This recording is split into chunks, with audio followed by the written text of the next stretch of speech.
Good afternoon and welcome to the Rotary Club of Bearden, where the magic happens. To get us started, we'll have Janice, she's warming up her pitch pipe. Yes, I am. You all will have the opportunity to redeem yourself again when we bring back Rocky Top Bearden. We will sing that again in a much better key, but today we're going to sing Oh Beautiful for Spacious Skies, because I tell you what, we've had some rainy skies, and I had to find my sunglasses yesterday because I hadn't had them on in weeks. So we're going to sing that, and here is your pitch. Starts out, oh beautiful, ready? Oh beautiful for spacious skies, for amber waves of grain, for purple mountain majesties above the fruited plain. America, America, God shed His grace on thee, and crown thy good with brotherhood, from sea to shining sea. Good, I do not have to put those words on your table. Yay! Ray has our pledge. To the flag of the United States of America, and to the republic for which it stands, one nation, under God, indivisible, with liberty and justice for all. And Jim Christensen has our prayer. Let us pray. Dear Heavenly Father, please bless this gathering as we enjoy the fruits of your bounty. And please bless all of those who have been affected by the hurricane, all of those who have lost everything, that they can recover quickly and we have no more strife.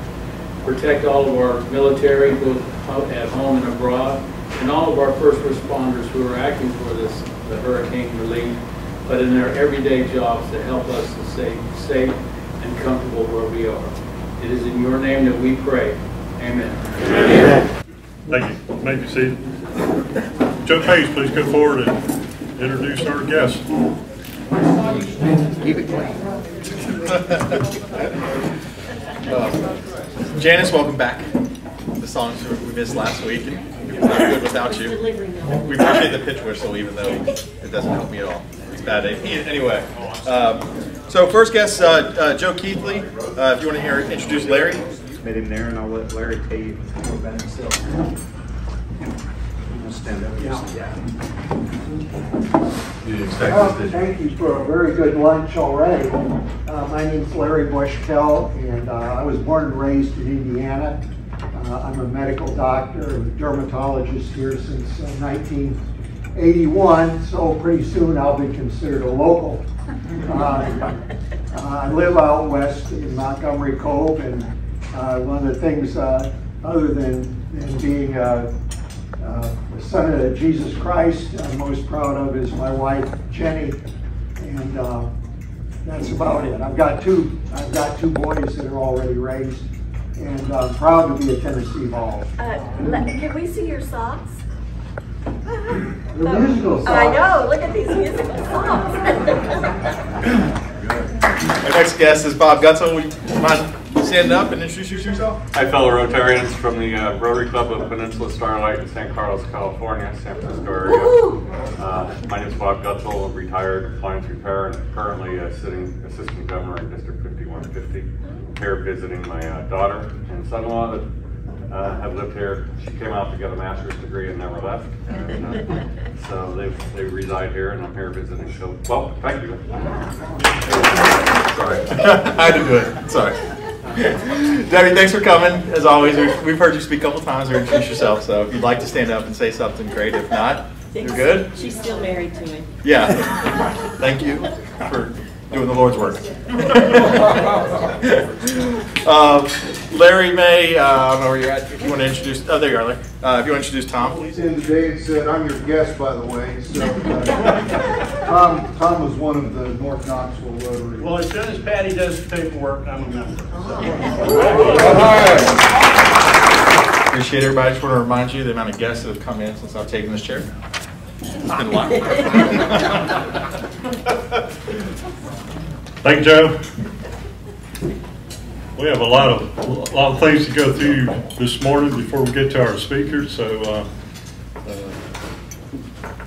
first out of the gate, Jeff Newman, and today's the last day for you to get your donut. It is, and I think so far we've sold like 66 boxes. So we're gonna, it works out to $1,650, which is great. But the most important thing is that's gonna be over $12,000 by the time it makes it to the Polio Plus, thanks to matching donations by various people. So. Usually we're one of the top clubs in the district, so if you haven't got your donuts, it's not too late. Rosa, if you want to start the list around, so I think folks it's right here on the table. Oh, it's being passed around right now, so just sign up today, let us know. So we had a goal of 100, so we're getting close to what we actually did last year, if we get up in the 75 to 80 range, so still a few more, and you can donate. You can just do a straight donation without donuts, or you can have the donuts donated to some of our local organizations, but also I think Jim's coordinating with our Interact clubs for them to receive the donuts and have that be a fundraiser within West High School and Bearden High School for the Interact clubs to raise some funds for their service projects. Thank you, Jeff, for coordinating that. Going into service mobile meals report. Today, we do have one client who fell, and she is now black and yellow all around her face, and I told her she's perfect for Halloween. So just go with the flow, but she is one of our very favorite ones. The last one we delivered to, and I told her that I would mention another club today, and you all would keep her in thoughts and prayers. She's fine, she just looks a little beat up. And also on your table tonight is our Smoky City Orchestra concert. You can still go online. It requires a ticket to enter, however, the tickets are free. So do come to the cathedral. We are doing 20 variations of Three Blind Mice. If you thought you heard it once, you're now going to hear it 20 different times, 20 different kinds of instruments, and it's quite impressive. We also have a bass player who's 24 years old, who's coming from Indiana University. He is our concerto competition winner. He is a delightful young man. And Noel Hard, who is a local vocalist here, will be singing a piece by Mozart. So it's a great concert. So I hope you can come. Also, keep in mind, I don't see Ted Holtz here today, but about midnight, it suddenly dawned on me a couple of nights ago that Ted had built his retirement home in Blowing Rock about 3 years ago. I texted him very quickly, and he answered immediately. He was still up, and he said, as far as they know, their home is okay, but they can't get to it. So just keep Ted, as well as all those other people that are up there, keep him in your thoughts. Thank you, Janice. Pine Gap Arena today, Sam, David, and Chris. So David just joined the club today. He's going to go read at Pine Gap. So there is one opening. So if someone's available to be the fourth reader today, please, I think everybody knows the routine. So if there's someone available to read, please join Sam, David, and Chris as they go over. A lot of discussion on the disaster relief and the response that our club will be doing. Our club board approved a $5,000 donation. We're working through the details on what that's going to look like. From first of the week to yesterday evening, things changed very quickly. So the district has set up Rotary-sponsored center in Newport at the community church there, and as well as one in Sevierville. And so Ryan Messer, our service chair, is in contact with the coordinator for that, and we'll see what their needs are, and whether that's buying supplies here, cleaning supplies, diapers, personal hygiene kind of things, and taking those to the site, or if it's going to be a straight monetary donation to those centers, which would be a Rotary controlled center, and let them donate funds. So we're working through that process, but the club is committed Ryan wants to do some hands-on stuff, so we'll begin those kind of details out as soon as we can. I think everyone received the email from Rob Danzero talking about it. Did everyone get that email? Okay, I won't need to forward that again.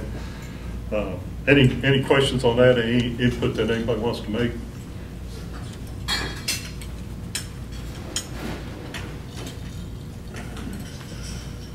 All right. Also, next week, Jim Christensen, Ted Hawks, and Paul have been invited to participate in the interview for the youth exchange student for next year, 2024-25, and it's for our disadvantaged youth. So I know Ted's going to be attending that interview, so that's something our club participates in with the other clubs to interview that candidate and to support the youth exchange program, the students going from our county.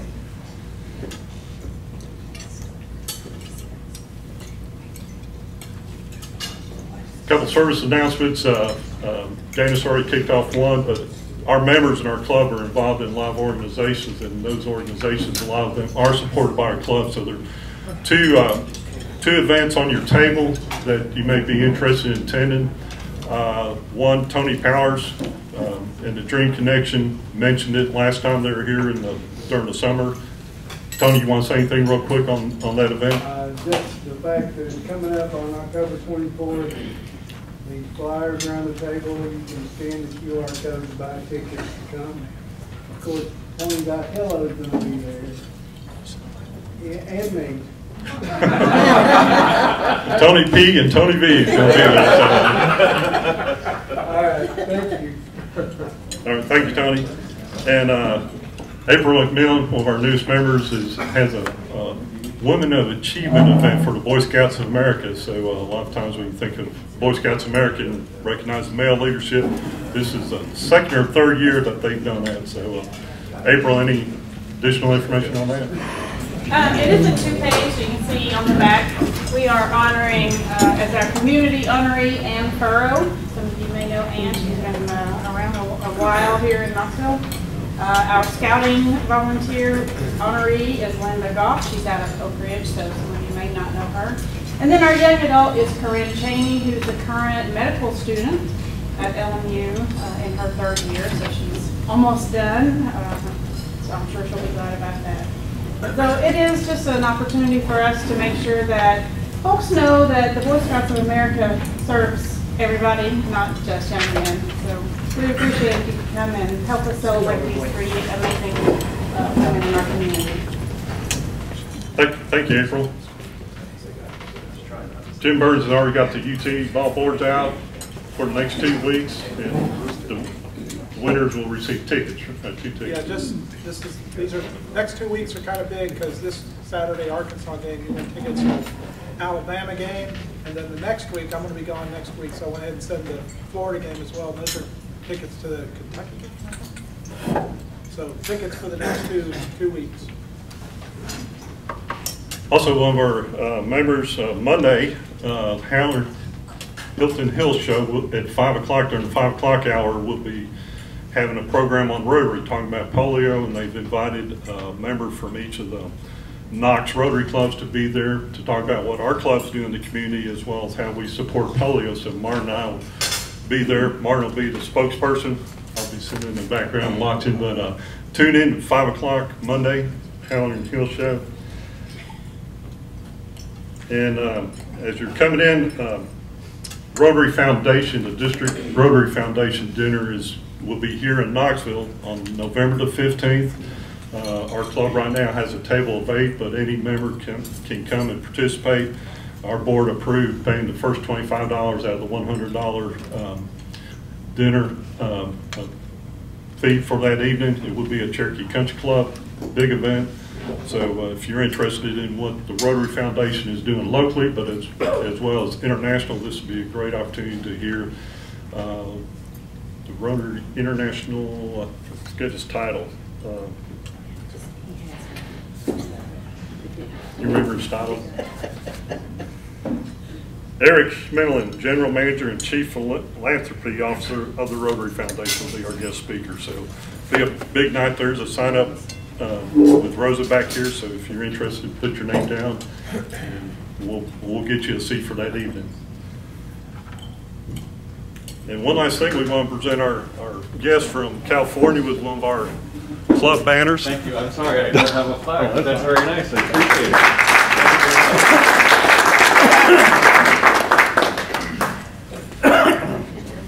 All right. I hope we haven't cut into our speakers Yeah, that's right. time right now. So I think we've got everything. So, no, we haven't. David Bailoff, if David will come forward, we have a new member today. Yeah. So Sam's give me the eye. So don't forget that. You're going to do this, Sam?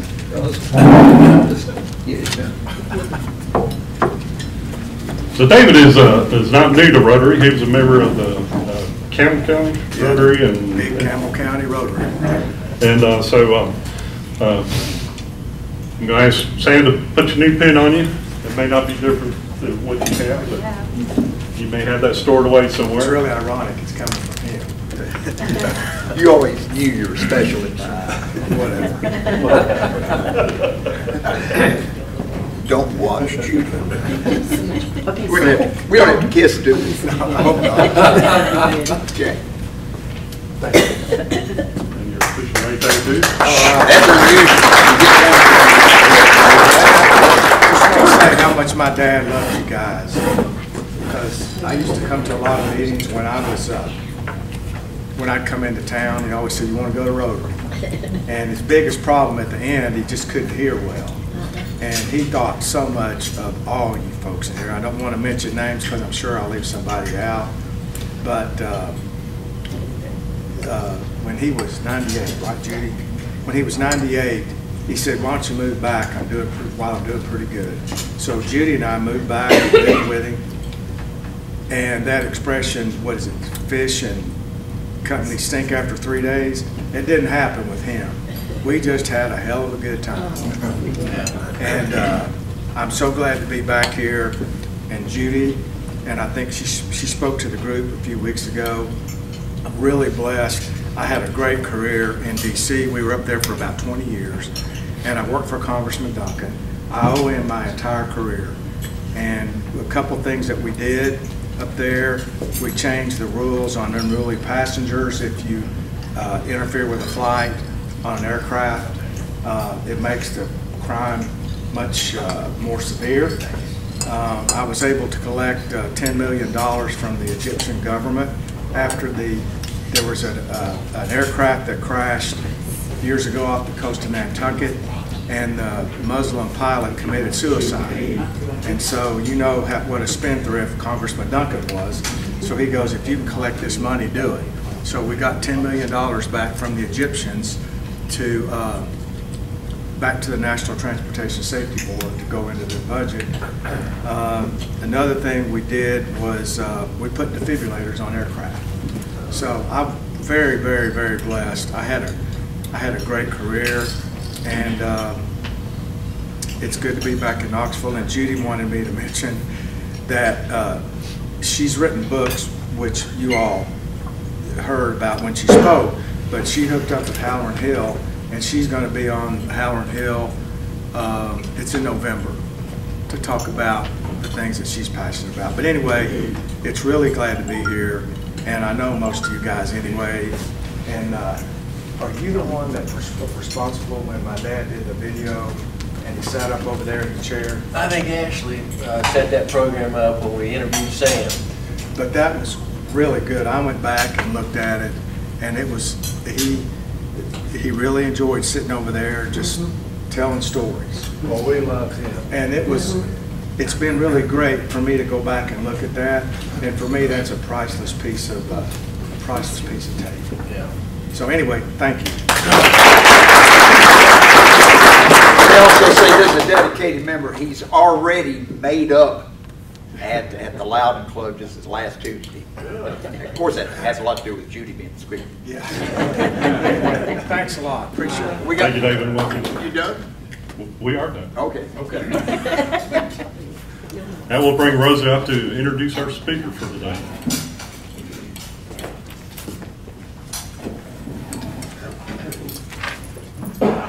I'm very excited about this presentation today, and I love having a full house. So thank you very much for being here, whether you knew or didn't know the presentation that was going to be today. So I have the pleasure of introducing to you Adriennette Williams, and she is a Pensacola native who took on the groundbreaking role of the inaugural Dean for Diversity, Equity, and Inclusion. Good old DEI. And I think she's going to do a much better job than I could ever do in explaining, as Desi would say to Lucy, what DEI is. And I think there's a lot of misunderstanding, misrepresentation, and I believe that she'll be able to answer questions that I could never do. So anyway, she is the inaugural Dean of DEI at Lincoln Memorial University, Duncan School of Law, and she started in 2022. She has over 15 years of dedicated community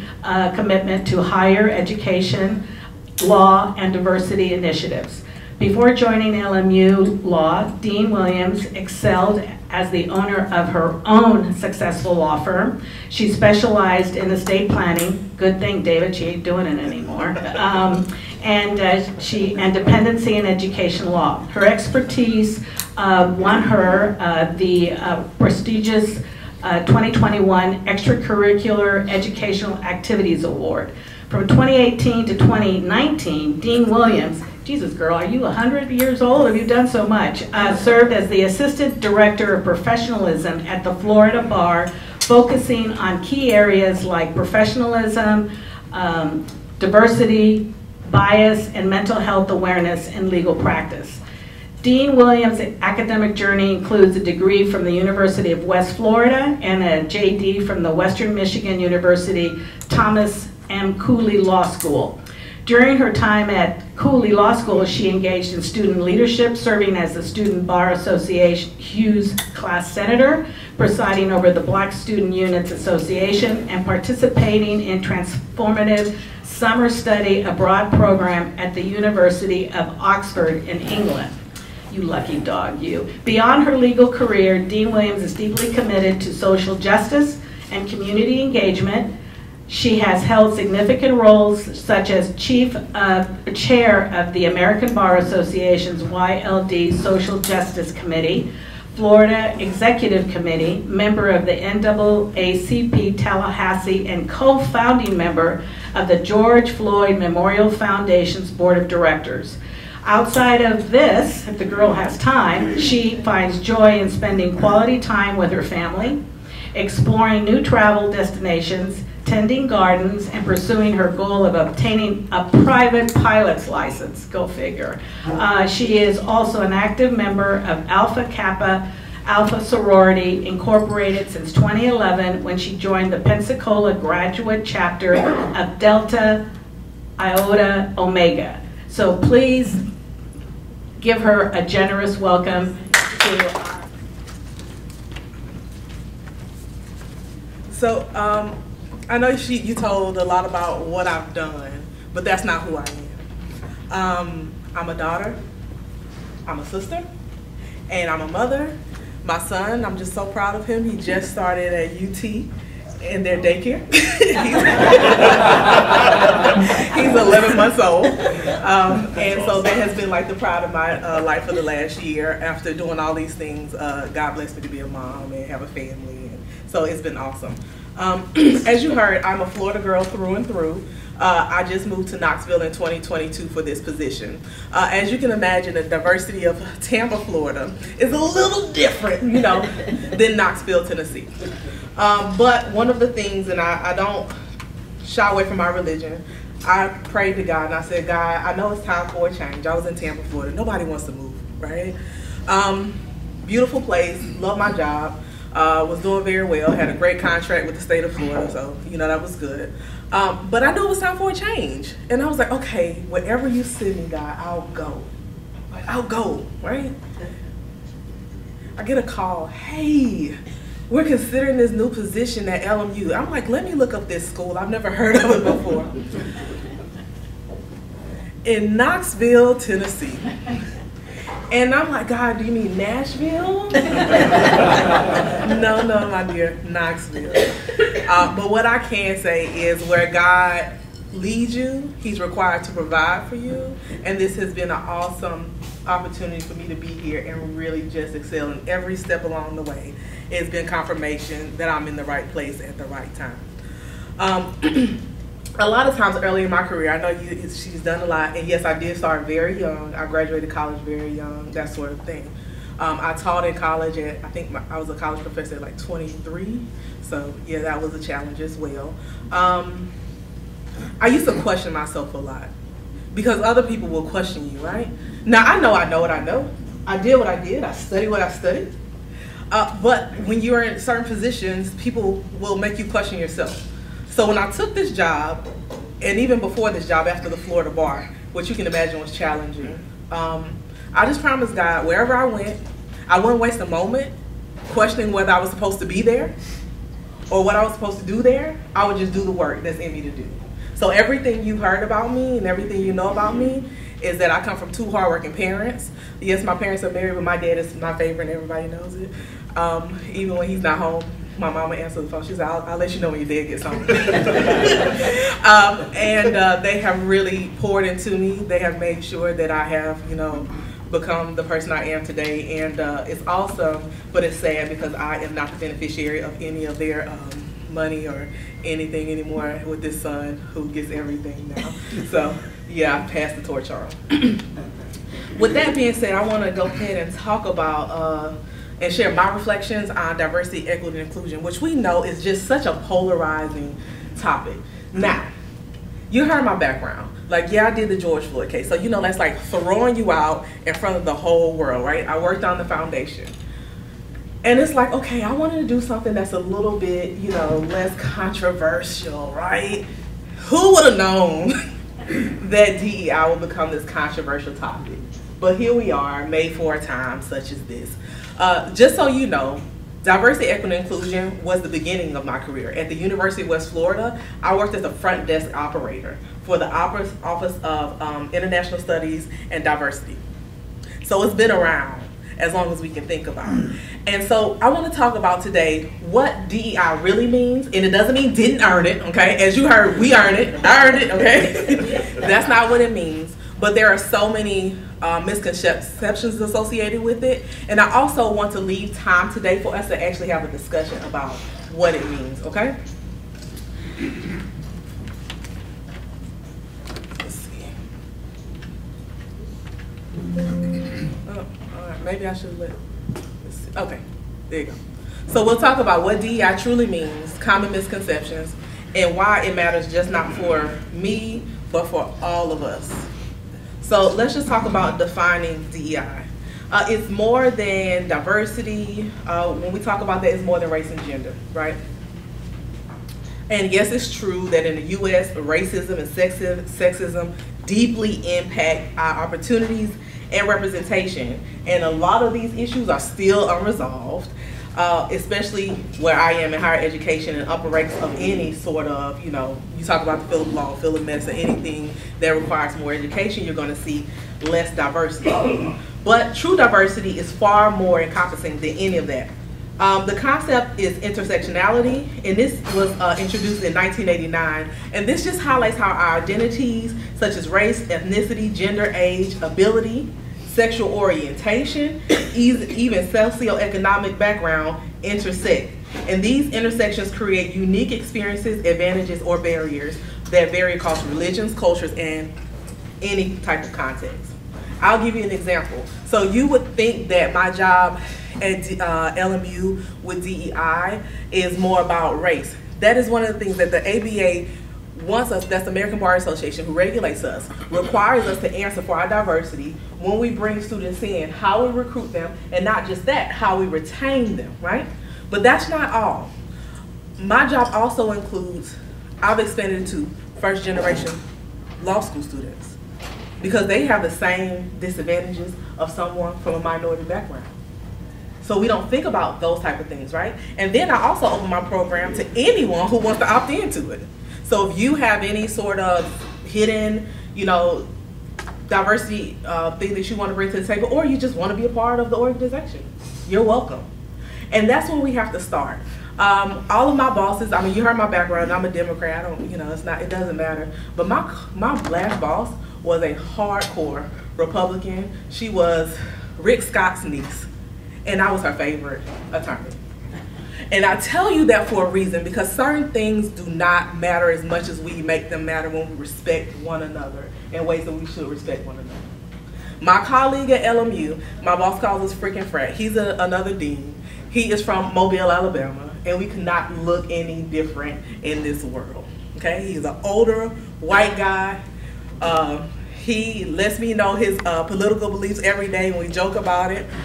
But the thing about it is, I looked at Ruth Bader Ginsburg, and I believe it was one more person who was on the Supreme Court at the time, and she said he was her friend. She said, "Good man." Scalia, thank you. Good man, terrible politics, right? It is what it is. And so I say that to say that my colleague has been a really big advocate for me. My boss was a really big advocate for me. And so when we think about diversity, equity, and inclusion, that's one of the things I want us to think about as well. Why are we so divisive? Just because we believe differently, just because we have different ideas of what is important in our lives, or who we vote for, why does that matter when it comes to how we treat each other and how we include one another? These intersections we just talked about create those experiences, advantages, or barriers. Half of the things you heard me do would not be possible without someone who saw something in me and spoke in the room for me. Now let's talk about equity. Equity is not the same thing as sameness. That doesn't mean everyone gets the same thing. How many of you, everybody has children? Okay. How many of you guys have more than one? Okay, so you know that the way you discipline one child may not be effective for the next, right? Okay. So you could give the same punishment to the child and not get the same outcome, correct? And we know that. Even with me, my father, I have an older brother, he never even had to spank me.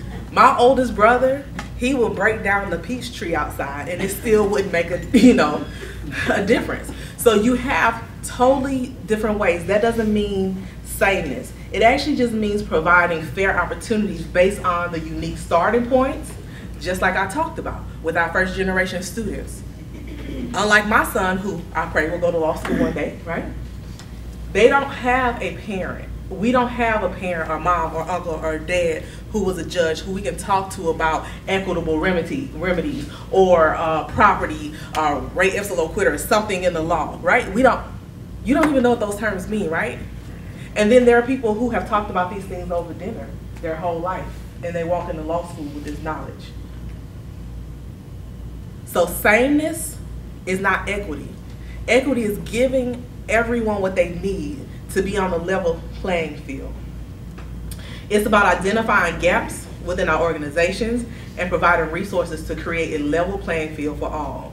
And finally, inclusion is about ensuring that once diverse talent is part of the organization, they feel valued, respected, and empowered to fully contribute. So when I talk about equity, that's like being invited to the dance, right? That's like being invited to the party. Inclusion is being asked to dance. Because you can move somewhere, you can go somewhere, you can be included, you can be invited, but if you're not welcome, you will feel that right away. You feel that right away. And so it is not for the other person. When they come to your house, it's not for the other person to make you feel welcome, right? You invite them in. You make them feel welcome. So that's our job. If equity and inclusion is really important to us, that's a big job for everyone. Even for me moving here, do you know how hard it is to recruit students and then I'm still feeling like I don't belong, right? So thank goodness I had a few coworkers who thought enough of their personal time. Hey, how is everything going? Hey, what do you need? And I needed simple stuff like, where's the good cleaners? Oh, I have a wonderful cleaners that you can go to. Do you have a house cleaner service? Do you have this? Do you, like all these things that you may need to, just kind of get settled in. Well, I'm looking for somewhere to live. What's a good neighborhood? Where should I send my son to school? Where's a good doctor? And when I tell you my favorite coworker, when he found out I was pregnant, this is the biggest joke. So my son is half Ghanaian, so his father's from Africa, from Ghana, and they have very different traditions. You don't announce your pregnancy, right? So you know that's so different from America, right? So that means no baby shower. I was so upset, right? I waited my whole life. I was like, what do you mean no baby shower? It worked out really well. I got everything I asked for. So I just sent out a list of people who wanted to buy things. And then I thought, I said, are you trying to hide our son? Like, do you not want anyone to know about him? And he's like, no, you'll get it. So for 9 months, this goes on. And I share with my coworker, you know, hey, no announcements about me being pregnant. The only person who, you know, people at work had to know because someone has to fill in for me while I'm gone.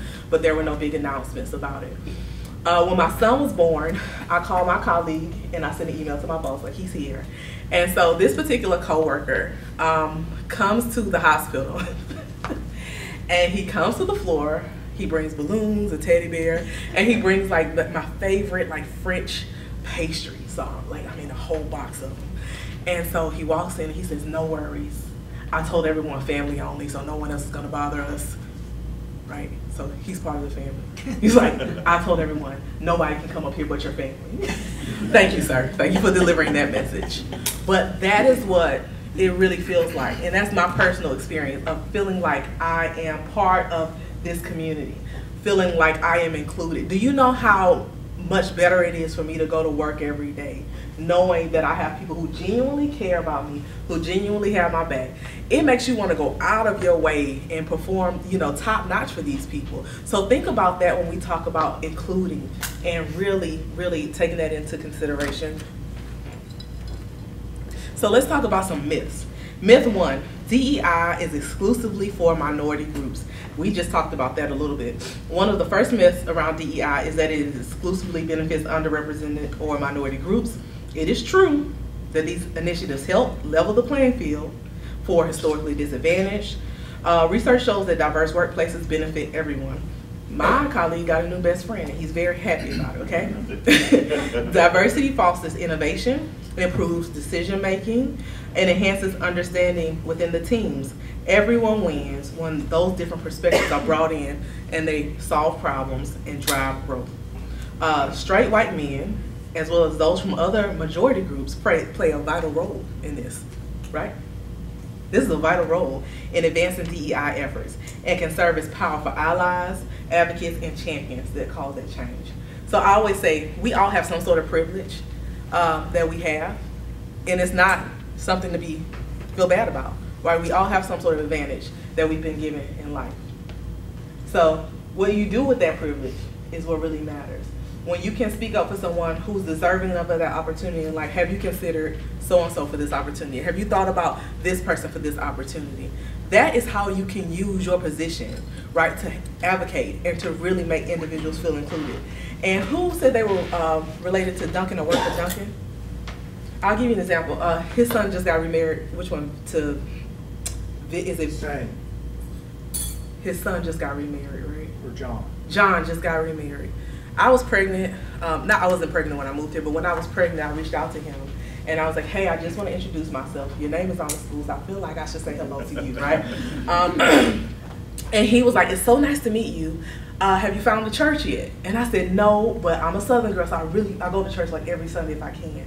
And he's like, come to church with me and my wife, right? And so we had an event where I brought in one of my friends who's a Supreme Court judge in New York to speak to our students. And I invited him to the event. And so my dean, he's like, how do you know him? And I'm like, oh, we went to church together. Right? But those are things that make you feel like you're part of the community, where I could reach out and say, hey, I'm new here. I just want to introduce myself, ingratiate myself to my surroundings, say hello, that sort of thing. And I was welcomed with open arms, right? So imagine those little things really matter. Let's talk about myth 2. Look at it. DEI lower standards.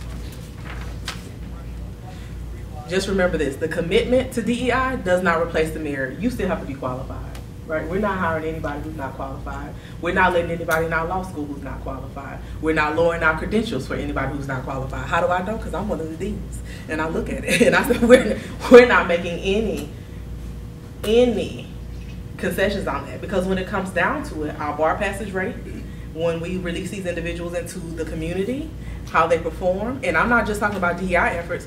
Another part of DEI efforts that we don't talk about is legacy. That's where you get something that you don't deserve just because someone else you know has it, right? We never talked about that before. Did anybody ever consider that? My son is the beneficiary of things that he never had to do just because I worked. Some of our children are the beneficiary of things that they never earned because of us. We all are the beneficiaries of someone else's work in some way, right? Did we earn it? Do you earn it? Did I earn it? No, but it's given to us, right? And so then the question is, what do we do with it? So the commitment to DEI does not replace the merit. Myth 3, DEI work is only for diversity officers. This was one of the requirements of my contract for me coming here, because the pay wasn't so different. So it had to do with my quality of life. And I'm going to do something, it's going to have to make a difference. So I sat down with the dean and I'm like, look, if you just want to check off this thing on your box and say, okay, we got someone on diversity, leave me in Florida. I'm a Florida girl. I don't care about the hurricanes, and I'm sorry for the one I brought with me. I don't care about those things. I'm used to it. If I'm going to be here, I want to be able to make a difference. I want to know that you're going to listen to me, not necessarily agree with me, because I don't need someone to say yes to me, but I do want to know that my opinion is valued and that I'm a valued part of the team, right? And no one person can change a culture, right? That has to come from the top down. My job is to implement what my boss asked me to make the connections he asked me to do the work he asked me to. I go on the road, I recruit, I speak, I teach, I present, I do all the things he asked me to do. That can't change the culture. That comes from the top down. And it's not just from him. He's holding everyone at LMU responsible to push forth this effort and to make sure that our culture represents who we are. We are a mission-based law school. We take students from small communities who want to go to law school, who have a dream. We develop them into attorneys. We teach them the art of law. We teach them the language of law. We teach them how to be good advocates. We help them pass the bar, and we release them back into those small, rural communities that they serve. We don't take our mission lightly. And so everyone has to be a part of that mission, not just one person. So building a supportive environment is not only inclusive, it's essential for that sustained growth and development. Myth 4, focusing on DEI is reverse discrimination. Wow, right? There is no such thing as reverse discrimination. You cannot be discriminated against if you are a majority, right? It's like being the older kid in the family. How many of us are the older kid in the family? When we get in the car, who sits in the front seat? You didn't even say, who sits in the front seat? I do, right?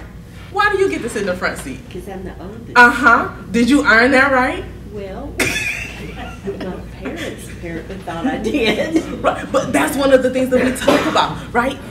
So what it feels like when your parents say, okay, you rotate out, it feels like discrimination to you, right? Yep. It does. I was the same way. What do you mean? We rotate out the front seat. I'm the oldest. I earned it. Wait, being born first doesn't make you earn anything, does it? No, okay, just checking, right? So this is one of the things we think about, right? Then we talked about diversity means only race. I've already went into that, so we won't go into that again. We talk about true diversity is about thought only. No, it's not just about thought. It's often presented as a standalone goal, but to achieve genuine diversity of thought, we must recognize diversity of identity, and then the room must look like the people we want to serve. The practice of law needs to look like the people we serve. The practice of medicine should look like the people we serve.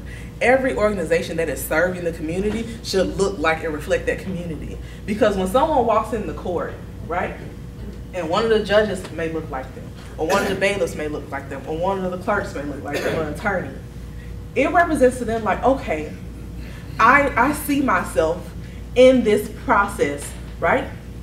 And that helps even with the perception of justice. And that's really important for people to perceive that justice is being done, okay? Myth 7, DEI leads to automatic inclusion. We just talked about that. Just because you invite me, if you don't include me, it's not the same.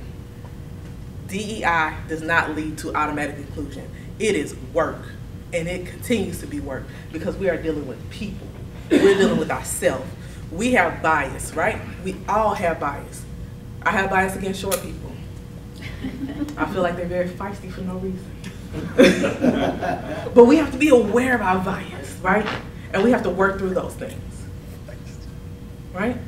We have to be able to overcome our bias and say, okay, I know that I may have this preconceived notion because, you know, in high school my friend was short and she was very feisty, right? But I can't put that stereotype on every person I meet, right? So we have to separate our beliefs and our personal beliefs from the actual person. And DEI is not about exclusion, reverse discrimination, or lowering the standards. DEI is a journey, and I just talked about this, it's constant work. And we all have to be part of the solution. If we have anybody on board, if we're rolling the boat, and somebody is rolling the opposite, you are not working with us, you are working against us. Everybody has to be on the same page when it comes to inclusiveness.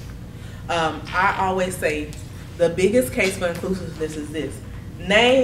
Let's talk about 3 major, let's just do 5. 5, and I'm gonna need your help with this. 5 major cities, like successful cities in the United States.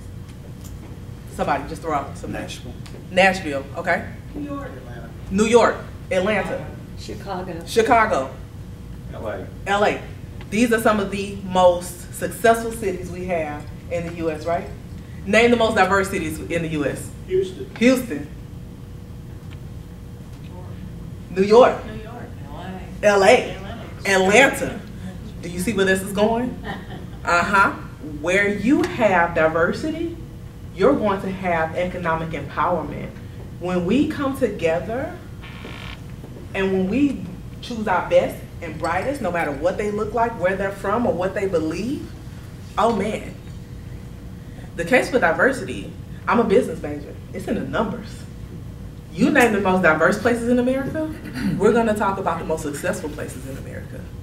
So if we wanna continue to be a nation that unites, we wanna be a nation, like you say, of people of action, and create that unification just like you guys do with the Rotary Club, this is the wave of the future.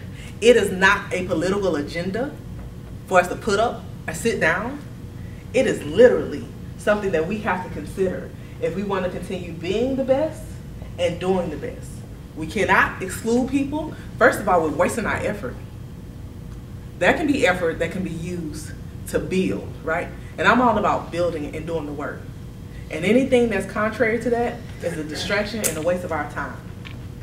So where we are as a nation, where we are as people, we're gonna have to work together to continue to be who we are locally, regionally, nationally. And I'll tell you what, she told you my background. I went to Oxford. I studied business and law at Oxford. If we want to continue to have this place in the world as the best, the most powerful, we better have our best and most powerful people coming forward. Because if we don't, we're not going to be able to compete. We're not going to be able to compete in the future. That, my dear, is my part of the presentation on DEI and what it actually means.